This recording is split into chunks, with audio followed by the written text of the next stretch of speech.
Hello दोस्तों, कैसे हैं आप? स्वागत है आपका हमारे यूट्यूब चैनल जनपथ में। आशा करता हूं आप स्वस्थ मस्त तथा तंदुरुस्त होंगे। आज हम हाजिर हैं एक नए टॉपिक के साथ। आज का टॉपिक बहुत ही महत्वपूर्ण होने वाला है, इसलिए आप इसे पूरा बिना स्किप किए देखें। यदि आप किसी प्रतियोगी परीक्षा की तैयारी कर रहे हैं तो आप हमारे चैनल को अवश्य लाइक तथा सब्सक्राइब करें। आपको इस प्रकार के वीडियो मिलते रहेंगे। हाँ, बेल आइकन ऑन करना न भूलें ताकि सबसे पहले आपको नोटिफिकेशन मिल सके। आज हम बात करेंगे भारतीय मुद्रा के इतिहास के बारे में। भारतीय मुद्रा का इतिहास। इतिहास इस बात का गवाह है कि मानव सभ्यता के विकास के साथ साथ ही मुद्रा का विकास प्रारंभ हो गया था। मानव सभ्यता के प्रारंभिक चरण में वस्तु विनिमय प्रणाली प्रचलित थी, लेकिन बाद में सभ्यता का विकास हुआ तथा लोगों की ज़रूरतें बढ़ी और वस्तु विनिमय प्रणाली से कठिनाइयाँ पैदा होने लगी, जिसके कारण कौड़ियों में व्यापार प्रारंभ हुआ और धीरे धीरे व्यापार की प्रवृत्ति बदलते गई। आपने अक्सर लोगों को यह कहते हुए सुना होगा कि जेब में फूटी कौड़ी नहीं है। वह भी प्राचीन समय में मुद्रा के रूप में थी। आज जिस रुपए की कीमत ना के बराबर है, कभी उसको बड़ी मुद्रा माना जाता था। इससे छोटी मुद्राएं भी चलन में थी। अब हम जानते हैं प्राचीन मुद्राओं को किस प्रकार वर्गीकृत किया गया था। फूटी कौड़ी, कौड़ी, दमड़ी, ढेला, पाई, पैसा, आना, रुपया। इस प्रकार 3 फूटी कौड़ी बराबर 1 कौड़ी, 10 कौड़ी बराबर 1 दमड़ी, 2 दमड़ी बराबर 1 धेला, 1 धेला बराबर 1.5 पाई, 3 पाई बराबर 1 पैसा, 4 पैसा बराबर 1 आना, 16 आना बराबर 1 रुपया। मौद्रिक प्रणाली। प्राचीन समय में मुद्राएं राजसत्ता के प्रतीक के रूप में ग्रहण की जाती थी, परंतु प्रारंभ में किस व्यक्ति अथवा संस्था ने इन्हें जन्म दिया यह स्पष्ट नहीं है।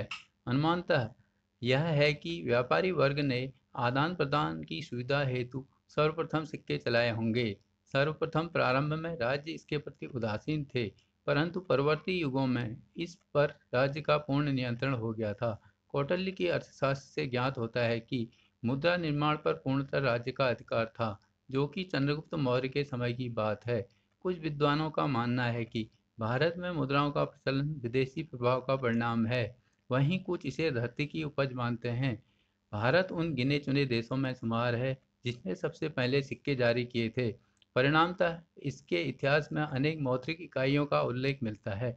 इस बात के ऐतिहासिक प्रमाण मिले हैं कि पहले सिक्के 2500 और 1750 ईसा पूर्व के बीच जारी किए गए थे, लेकिन दस्तावेजी प्रमाण 7वीं-6वीं शताब्दी पूर्व के बीच के सिक्कों की ढलाई के ही मिलते हैं, जिन्हें पंचमार्क सिक्के कहा जाता है।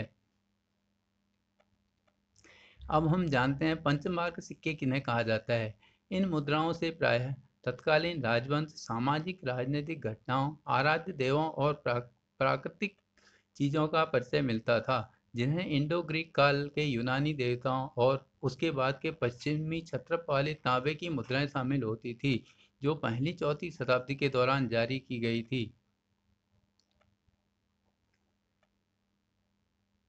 अरबों ने 712 ईस्वी में भारत के सिंध प्रांत को जीतकर उसमें अपना प्रभुत्व स्थापित किया था। 12वीं शताब्दी तक दिल्ली के तुर्क सुल्तानों ने लंबे समय तक चली आ रही अरबी डिजाइन को हटाकर उसके स्थान पर इस्लामी लिखावटों को मुद्रित करवाया। इस मुद्रा को टका, दाम, जीतल आदि नामों से जाना जाता था।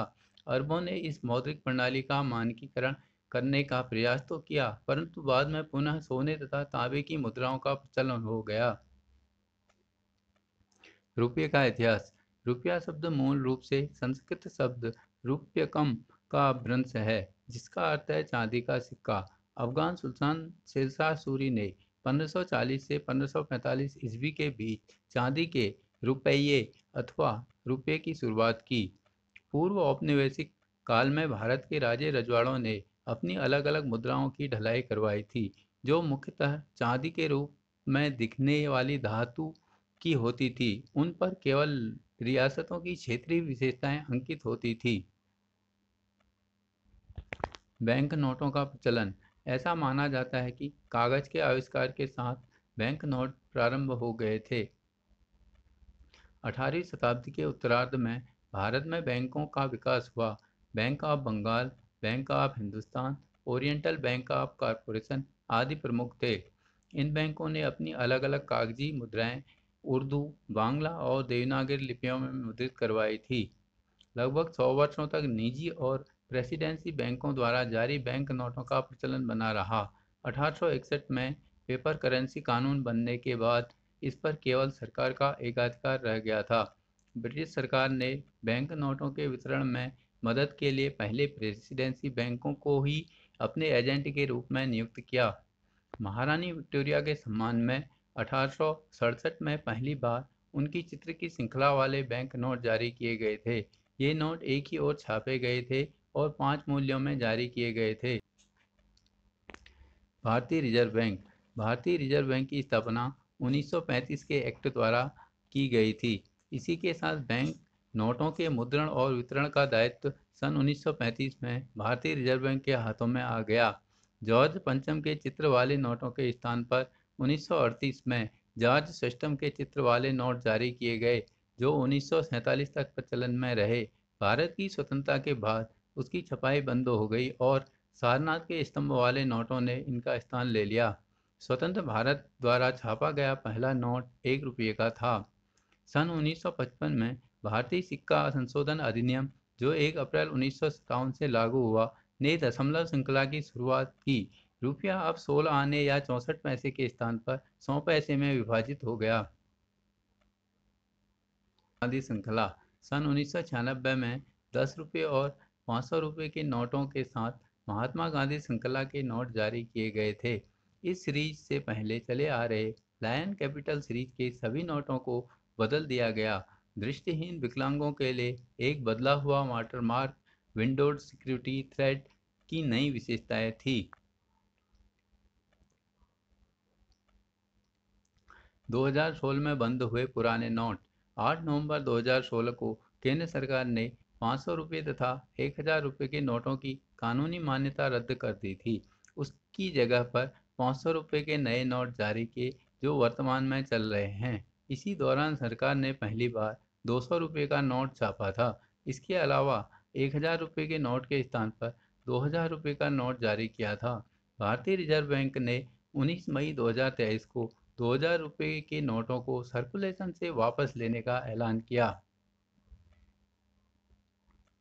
यहाँ यह भी ध्यान रखने वाली बात है कि भारतीय रुपये का डिजाइन डी उदय कुमार द्वारा बनाया था, जो कि देवनागरी लिपि के रॉ तथा रोमन लिपि के आर को मिलाकर बनाया है। इसमें एक क्षैतिज रेखा भी है। भारत सरकार ने 15 जुलाई 2010 को इस चिन्ह को स्वीकार किया था। दोस्तों, कैसा लगा हमारा यह वीडियो?